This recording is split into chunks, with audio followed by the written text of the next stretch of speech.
all, thank you all for coming out today. Obviously, great day for the Pistons. We're extremely happy to introduce these three young men. First of all, let me just say this.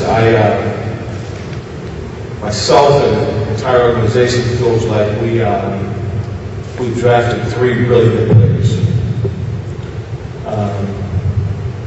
That's first and foremost. These guys can play, and we think that they can help us. We think all three can help us. Secondly, we think that these guys epitomize what we're all about. These are some high character guys. These are some very smart players. All three of them are tough guys. Brandon told me he's tough, even though he's a little slim guy. He told me he's tough, so we believe that. There is no question about Kyle and Vernon's toughness. But by and large, what I'm saying is that these guys epitomize what we're about going forward. These are some good people. These guys have been raised the right way. Their families have done an incredible job with them. And we're happy to have these guys represent us on a daily basis. This is professional sports. And in professional sports, you want to get the right type of people for your organization.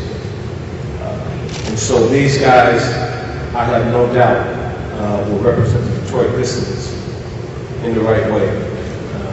As you guys all know, we are continuing to put a premium on high character guys. And these guys reflect that. What they're also going to reflect is when they get on the floor, you will not have to ever worry about how hard these guys are going to play. It's never going to be a question. And if it is, you have the right to call me a liar. But I don't think you will. These guys, they will get it done. And so with that, I'll open it up for questions, and you guys can fire away.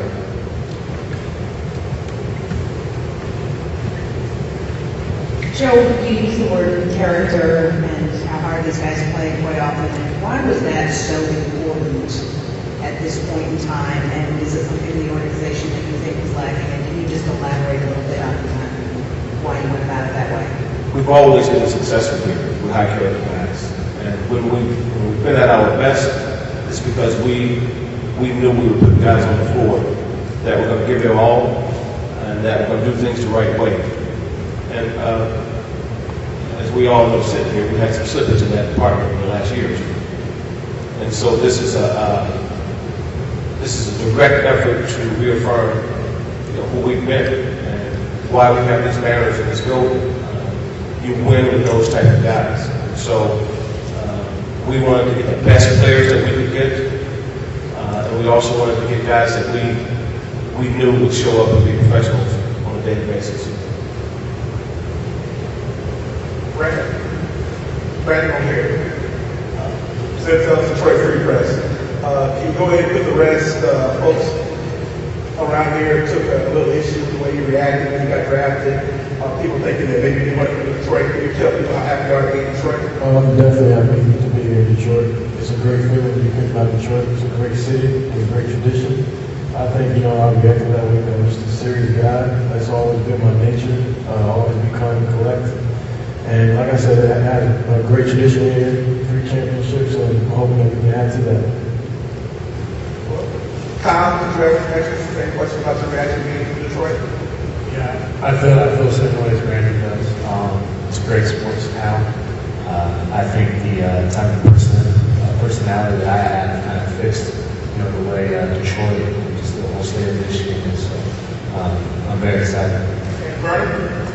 Just like the rest of these guys, I'm very excited. When I heard my name called, me and my family just was really happy. I'm glad to come here and play hard. Joe Murray, Rec Podcast, Tom Lynch, 7 here in Detroit. Welcome. I just want to touch one more time on the character issue.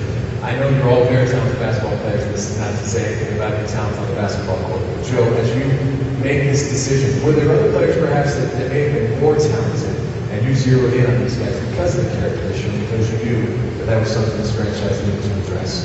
No, it wasn't. It wasn't. especially the way we got these guys. Now, a lot of times you come to press conferences after the draft and like, oh, I didn't think the guy was going to be there when we drafted. But truly, these guys, Brandon was not supposed to be there.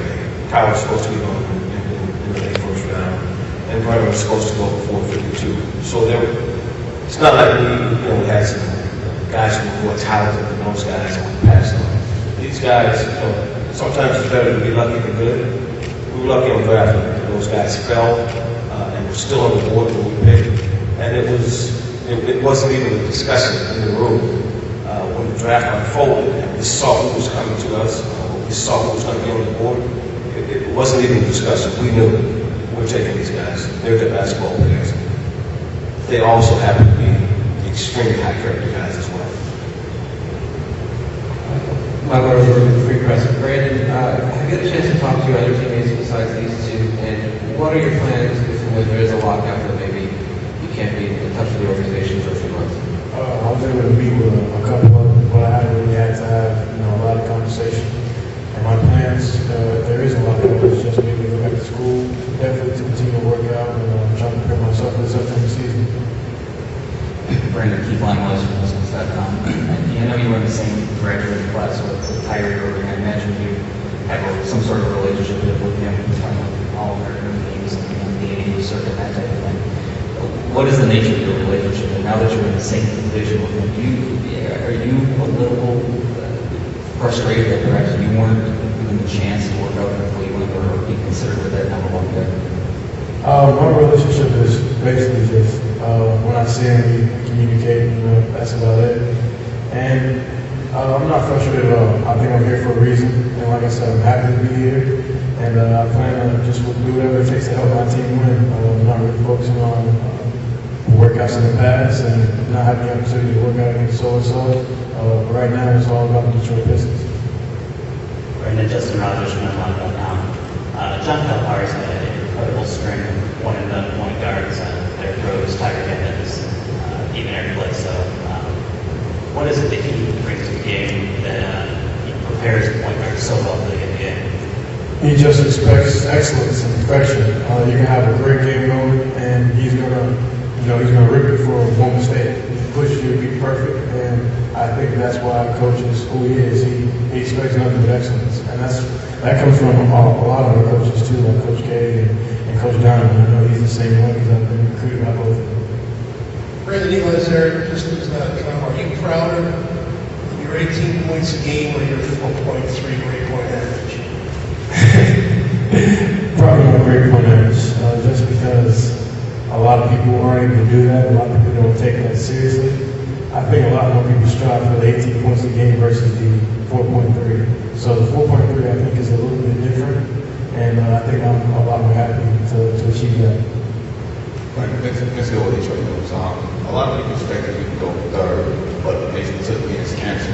Where did you see yourself falling? Was that kind of nerve-wracking not to know where you were going?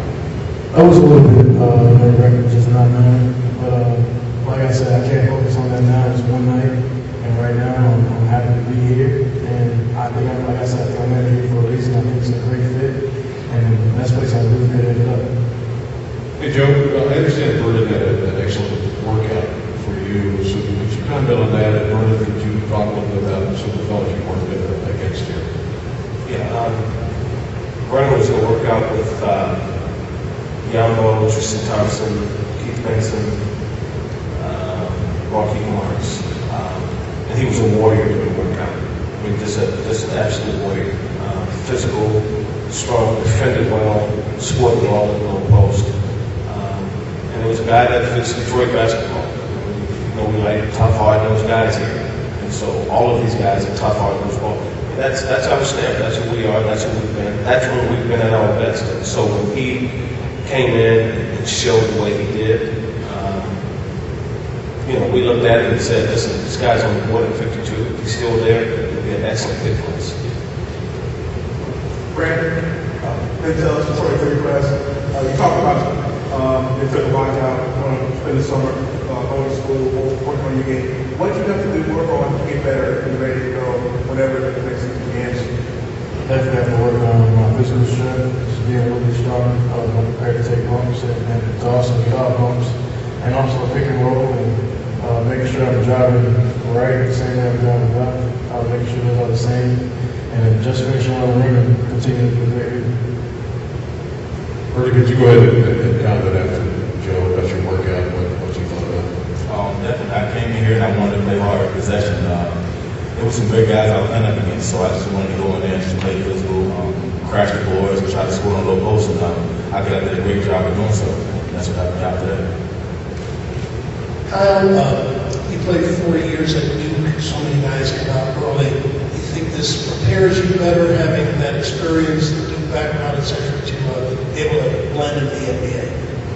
Yeah, I had a great career at Duke. Over my course of my career, I feel like I got better as a basketball player, and I felt like I matured as a person too. So I feel like coming in, I'm ready to play, and I'm ready to help with this as well. Brandon Denny, got WDFM Radio. You had a chance with the other two to go to the Tiger game yesterday throughout the first pitch. Can you just kind of talk about that experience, the reaction you received from the fans? Just your first thoughts on interacting with the fans here and a few others who follow as well. How you guys felt being treated when this week's went on? It was great, a great experience. Just being welcomed by the Detroit fans. It was something that I wasn't really expecting, but it happened. I didn't really know how the fans would be here, but I said it's going to be a great experience as far as the fans to go. It was at a baseball game, I still got a lot of love. So that just shows me that Detroit's going to be a fun place to be. It kind of reminds me of Kentucky. Like Brandon said, it was actually my first baseball game, so it was pretty exciting. My uncle was there, he loved baseball, so I was asking a bunch of questions, and also just talking to the fans, and they're very lovable down here, so I can only imagine how the fan base is for basketball. They just support the baseball game. For me to see the fans rooting for the Tigers really got me excited to come in and start playing. Brandon Rhonda from WWJ Sports. Everybody talks about your work ethic, not only on the court but in the classroom. Where does that come from? I think more so just from my parents.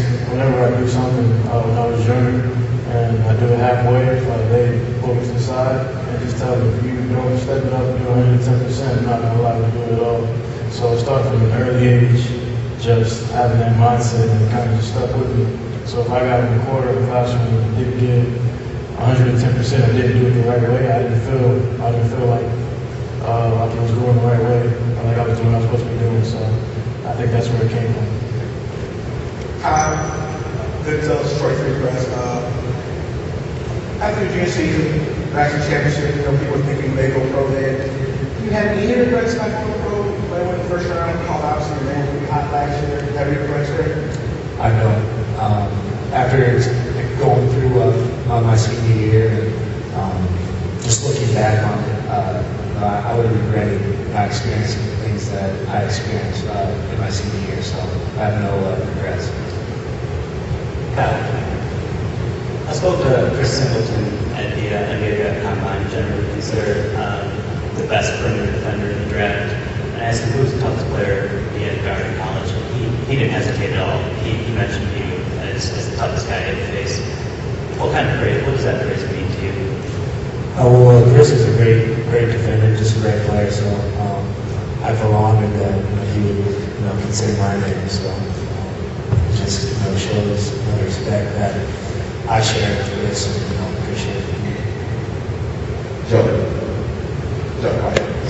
you said on draft night you want to put the ball in Brandon's hands and let him grow and make mistakes. How comfortable are you with that after the past 2 years of not having a veteran point guard? I think it's the person that you put the ball's hands. It's not about years or anything like that. It's just about trusting that this kid is going to be better. Draft a kid like this, the way they get better is you allow them to make mistakes. You're not going to put them out there in a position that they have to be perfect or else. You have to live with some mistakes with your young player. If you recall, Greg Monroe last year, the first month or so of the season, he had to go through his growing pains. But you stay with him and you see the reward as the season goes on. You see the learning curve. And you can't get that learning curve just by talking about it. You have to get out there and actually experience it. Brandon, The Pistons have played a slower pace, grinded out style for quite some time. If you look at the coaching candidates that are being discussed, that's probably not changing anytime soon. What is it about your game that makes you an effective player in the half court? First off, I can shoot the basketball really well. So I take pride in being able to make shots, hit open shots. And that's something that we did at Kentucky. We only had 6 players, so therefore we had to do a lot of grinding. We couldn't run for 40 minutes. We had to play a half-court setting because we didn't have the manpower to run down the court the entire game. So that's something that we got better as a team. I